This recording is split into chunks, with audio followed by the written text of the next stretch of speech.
Hey, welcome to Parents Under Construction podcast. We're so glad you could join us. I'm Michael Jarquin, and my friend and mentor, Dr. Ed West, are recording our conversations for the purpose of supporting Christian parents with biblical solutions to child rearing. Our goal is to provoke parents to change ahead of their children. It is what is necessary for this thing called parenting that God has mandated. Again, welcome, and we hope you get something out of these discussions. And, love is the same way, really, in a larger sense. As love, the basic side of love is what's called kindness. Kindness is usefulness. That's what the word means, is useful. And so I can be useful to you in 1,000 different ways if I'm motivated to be useful to you. Yeah, that's funny because years ago, you had given me the idea to ask my children why they love me. Yeah. And I could see it on their face. They were sort of bewildered. They weren't toddlers. They were probably 10, 11, 12, preteen ages. I could see the look on their face. We've never thought about that before. And the answers that they gave were things like, well, will you take care of us? And you do things for us. So their definition of love coming straight from, I guess, their heart. Let me tell you a story about that in my life. My little girl was 3. How do you know that I love you? And she said, because you love me when I'm good and when I'm bad. That's interesting. And I said, so how do I know that you love me? And she said, because I try to be good, and when I'm bad, I say I'm sorry. Oh, that's great. This came from the time that I'd spent with her and working with her about all kinds of things. But I didn't tell her those answers. She just gave them to me. I was amazed. I'll never forget them. That's why I remember them right now. That's a good indication of the heart, right? It just made me think about someone who I'm involved with, a child, a teenager, that I might go ask that question just to get an indication for myself, but maybe also to help them see what's going on inside of them. I'll never forget, my brother was disabled, and even as an adult, he was terribly disabled. And he lived with my parents as an adult. My parents and my brother are no longer alive, but this was years ago. But as an adult, I asked him one time, he said that he loved my mother. He said he loved her. I said, when you say that, what do you mean? And he said, well, I like what she does for me, and I like being with her. Now, that's a common child's perspective on how you love, except he wasn't a child anymore. That's the way he saw it, though. Right. He didn't see that he was a player. For the child to become a player is a little more complex. Well, part of it's training. This is how you help somebody. That's training. But the other part of it is the motivation, as you were saying, and this is actually transferring of values, and values are transferred in the context of relationships and in the conversation and the daily life together, enjoying life together, seeing how I do things so that you can do things this way too. Give me your heart and delight in my ways, said the Father. Yeah. Well, I think it's easier, maybe not easier, but in some ways easier when you're raising a child that's yours, that starts out as an infant. And you've There's got no doubt. slate. There's a huge advantage to starting with a baby. But I think there's a lot of parents out there that may not have done it right, and now they're trying to get it right, or they have stepchildren, or they have foster children. And so... But nonetheless, it is the beginning of child rearing, is to work at the heart level with the child. It's not directing the child and fussing at the child and telling the child what to do. It's working at the heart level with the child and connecting at the heart. Connection is the important part first. I don't care how old the child is. If you don't make the connection, it's still waiting to be connected. And you can't transfer values if there's no connection. That's interesting. Yeah. Yeah, because I can see, I guess, the frustration in me when I see a child that doesn't share my values and for some reason is not getting it. But our conversation right now is making me think that the answer to the problem is the connection, is to maintain the connection at all costs. Just keep the connection, and perhaps at some point the transfer will happen. And so then the prodigal son comes up.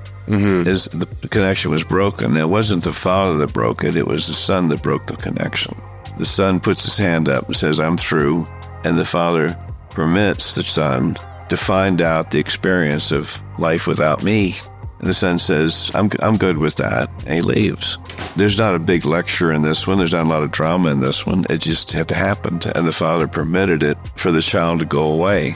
This actually is the dynamic of a child going to his room, in my view. Let's say a 3-year-old who stamped his foot and put his hand up and said, too bad for you, I'm not doing what you say. He has made a decision to cut you out of his life. A symbolic decision. I would call that timeout. Well, that would be timeout within response, yeah. Mm-hmm. And so a child could be trained when he feels this way to get out of here. I trained my children when they were very young. If you don't want to be under my authority, I'm not going to make you be under my authority. On the other hand, you're not going to do it in front of me. So you've trained them to leave the room, go to their room, perhaps? They can go somewhere else to do that. They're not going to do it with me. And how did you train them to do that? Well, I took them down there to start with. So you started out with timeout, your behavior. I didn't talk to them. I just took them. And the reason is I knew I didn't have authority to tell them to go there. And so I would just take them to their room and say, come out when you're sorry. Yeah, the little boy I take care of, I have to do that every now and then. And he screams. If you know he's not going to go, it doesn't do any good to tell him. Yeah. And he's just it's another moment for him to defy you. Now, if he'll go, then that's what you say. And so it was not long before I would just say, please go to your room, and they would go. And when they went to their room, they were there until it was over with. And I don't know how long it's going to take. I can't help but think about some parenting methods where they believe that isolation is damaging to their children.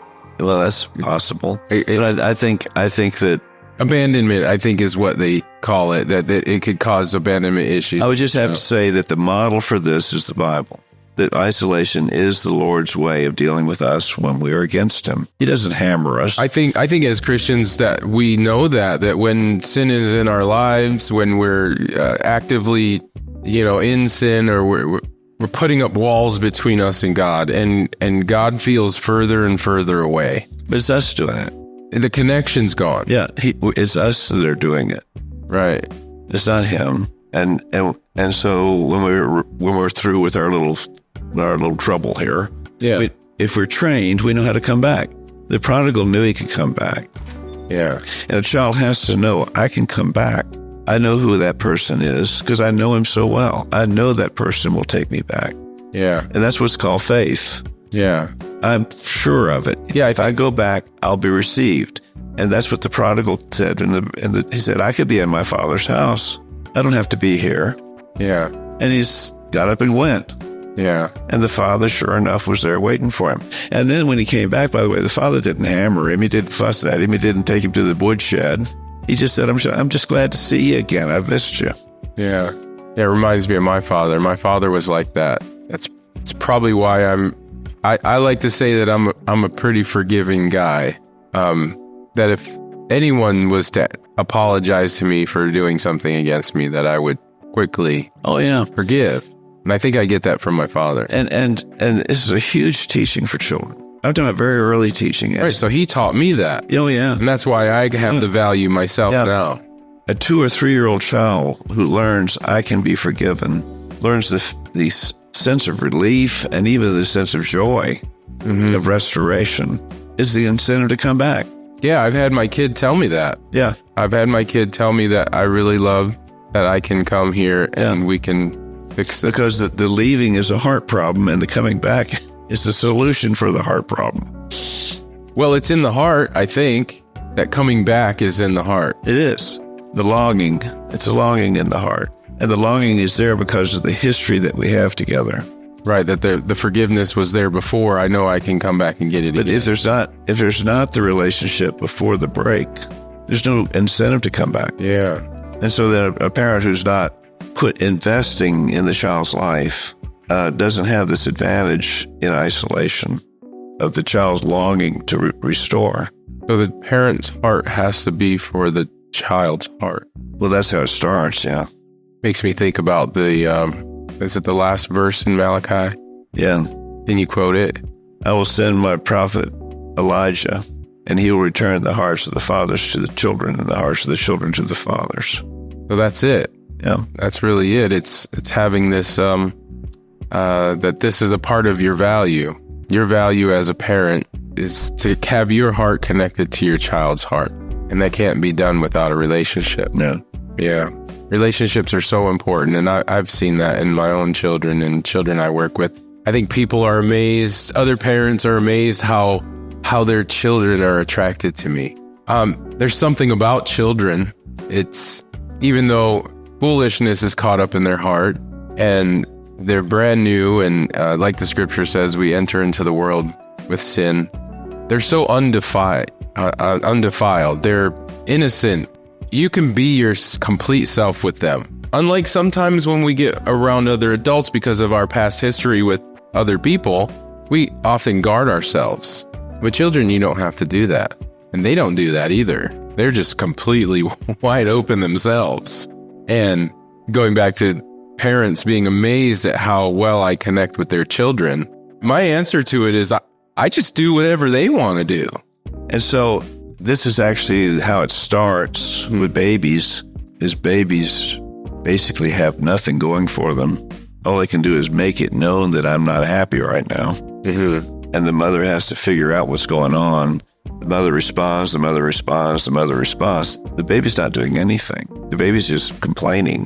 The mother responds. And this is the experience of a young child into later infancy, when the child is basically calling all the shots. The child is determining the mother's activities and forcing, apparently. But the mother doesn't see it as forcing. The mother sees it as, I love the baby. This is what I want to do. Yeah. Okay, so we have this natural baby in charge start. And somewhere that we have to convert this idea of the baby is in charge to no. The baby's becoming like the mother who's a servant. That's a very difficult thought, that the baby who's in charge is going to one day be like the mother who is a servant. And this is the trick in child rearing, is to transfer to the child not simply that I take care of your troubles and I help you through life, but I also am your authority and I direct your life.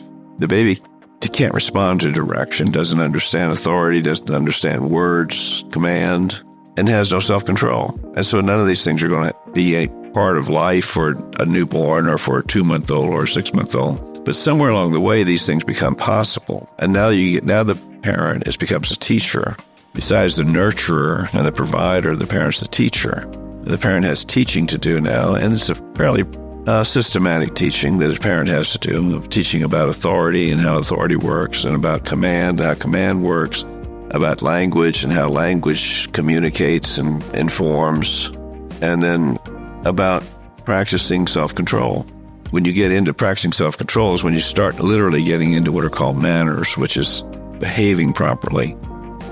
All kinds of things, but behaving properly become the theme of teaching for an 18-month-old, 2-year-old, 3-year-old, is how you behave yourself. Yeah. Now, if you do these things in the order, you have let's say a 6-year-old ready for first grade who understands authority, who understands language and command, and who understands how to sit still and listen to teaching. And now you can teach him 2 + 2 is 4 and how to read a book. But if you don't have this kind of order in him, you still have to do these things. And the teaching, whatever the teaching, the academic teaching in the school is secondary to the child does not sit still. The child does not receive command. The child does not understand what I'm talking about. If you haven't put it in, you still have to put it in. If you haven't put it in, you still have to put it in. What does that mean? It just means you've got work to do sooner or later. It's better to do it sooner than later. That's interesting. I spoke to parents just this week who had heard me talk before about training their baby. I spoke to her before she had the baby. She was in a talk I was giving, and she came up to me and we talked about the importance of introducing to her child the word no. No is a word that is like all other words. It has a definition. I don't know if you ever thought of what you mean when you say no to a baby, but I've thought that what I mean when I say no to babies is stop. Well, how come you don't just use the word stop? I could. Mm-hmm. I could use the word butterfly. Well, you Maybe could. I'd give a hoot. Yeah. But the word no means, that's what the word means, is no. Yeah. All right, so no is a simple word to use. It's an easy word to use. That's why I like to use it. The trouble is you have 2-year-olds saying no back to you. Yes, you're teaching them how to say no. Because they have not learned the word, what the word means. If you take the time, you don't use the word no. You don't even say the word no in the child's presence for months. You reserve it like a treasure. Oh, we need to consider each other's heart. And how do we do that? Well, there are things that you intuitively know that are pleasing to me. And you know things that are not pleasing to me. Now, the conversation you're having has to be age appropriate. Yeah. You can't do that with a 2-year-old. Absolutely, yes. You can't do it with a 3-year-old. No. You can begin to do it at some level with children as they get older. The time to have the conversation, though, is not in the crisis. The time is when the crisis is not there. And we're talking to each other like you and I are talking right now. That's when you get teaching done. Like, remember that one time? Yeah, because there's a tendency to want to pile on in the moment of the crisis. Yeah. You have the upper hand. Hit it while iron's hot here. Yeah. No. Reconcile. There'll be time to talk later. Okay. This is very helpful, as I've got toddlers that I have to deal with and teenagers that I have to deal with. Now, the ones that I've raised from birth, I have less trouble with because I've already instilled these things in them. It's interesting. I sit around and think about stuff that's probably not useful. One of the things I think about is the stuff out of the parables that we really don't know answers to. And you think about, well, I wonder what happened after that. Example is that when the prodigal came home and the father welcomed him back and said, let's party, Big Brother shows up and says, well, now what? What's going on here? How's he get this and I don't get nothing? And the father said, look, everything I've got's yours. But, he's home. We should celebrate. That's all you get. Yeah, continuation would be that, well, how did things go with the brothers at the party and after the party? That's what I'm talking to you about now. What if the father that night, the party's kind of cooled down, and he's having a quiet talk with his son, and he says, I'm really glad you're back, and I wonder if you and I could work on your brother. Work on your brother? Yeah. Well, that's funny because that context of that scripture, Jesus is actually addressing the Pharisees. So we oftentimes focus on the prodigal son because it's the parable of the prodigal son. But Jesus is focusing on those other people. And I wonder if we could work on your brother. I wonder if there's a way to get to him. He has an attitude right now. You know that, right? Oh, yeah, Dad, I saw it at the party. Yeah. He didn't come in. I know. Yeah. You know what he told me? He told me that I never took care of him like I take care of you. I hate that because it's not true, of course. Yeah. I love him just like I love you. And I could just see the prodigal saying, can I do something to help? How would it be? He had a heart change. I know. How would it be if you were a parent and you had children and one of your older children became a parent-like person on your side with the other children? Oh, that'd be wonderful. You got reinforcements all of a sudden. And I'm not saying promote them so they'll lord it over them and dominate them. I'm not talking about that. I'm talking get insight and care about their brothers and sisters and start helping you with them instead of just complaining about it or closing the door and trying to get away from it. Yeah. Is to become engaged in it. This is what we're called to do. All of us are called to do. Yeah, my oldest child was like that. Out of my 4 boys, my oldest child was like our third parent. Yeah. He helped with all of the Did you ever have a fourth one? I'm sorry? Did you ever have a fourth one? A fourth one? Yeah. What do you mean a fourth child? Well, a fourth parent. Oh, no. I've never had a fourth parent, I don't think. No. I always refer to him. I would be doing this over and over if I had a lot of children. So in other words, you would be creating these. Yeah. You take care of him, he takes care of you. I think my parents did this with me, by the way. I don't know if they did it deliberately because I was inclined to... I was one of 4 boys, but I remember being the babysitter of my 2 younger brothers. Yeah. When I was 12, 13 years old. Well, I think that happens in bigger families. It does. It's just like a necessity almost. Yeah. It may be that's all it is. But on the other hand, I learned a lot doing it. Yeah. And I think that I became a model. Well, I think so too. My oldest son, this morning, I was thinking about how nice it was for him. I had an adopted dog. A friend of mine passed away and I took the dog in because his wife was mourning and she couldn't take care of him. And it was their new dog. He was only a year or some years old. And so I took him in. He's now my dog because we got connected and she said, you better just keep him. I kept him. But he was new in the house in a crate. And he had woken up in the middle of the night and had terrible diarrhea, the runs. And I got up late. I didn't realize it was happening, but my son was already down there cleaning the cage and the mess. I didn't even ask him to do that. I felt good about that. God, that's great. Yeah. I feel good about it now. It tears me up because I've had some difficulties with my oldest son. Mm-hmm. But when I think about that moment, I think about his heart, that he has a good heart, that these things that I taught him, he actually still carries. So in spite of all the things that perhaps haven't gone wrong, some things have gone right. It's hope. Yeah. It's hope for the future. Yeah. Well, it's always good to have these conversations with you. I think we're out of time, but we'll see you next time. Good. Okay. Thank you for tuning in to today's podcast. We hope that you've gotten something out of our discussion. If you've enjoyed listening, please support us by subscribing to our show and rating us. Bye for now.